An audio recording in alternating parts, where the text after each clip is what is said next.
a lot of people look at successful people and be like, man, they were an overnight success. And then you find out it was 15 years of grind, right? But then even when they're seemingly at the top, they're at the top in one domain, right?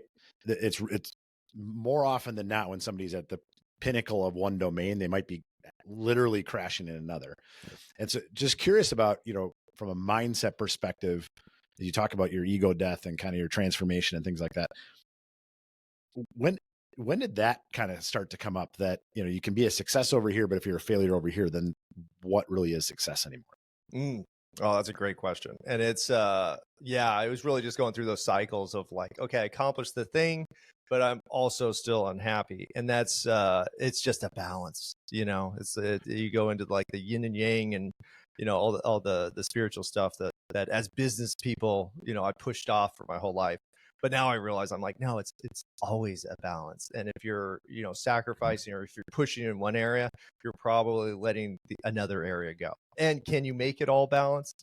I don't think so. At this point, I just go through cycles of like, okay, this is a hard work cycle. I have to focus on work. And then, okay, this is a hard family cycle. I need to focus on family. And I think the ideal scenario is that you're able to progress all the areas without letting one fall off a cliff, which is super difficult. But I think the most successful people, if you really look at them like, okay, that person looks happy financially, they look happy in their marriage, they look happy with their kids, they are pillars of their community, like that looks pretty balanced. But then again, you hear those horrible stories of like, oh yeah, the guy was the mayor of the town, everybody loved him.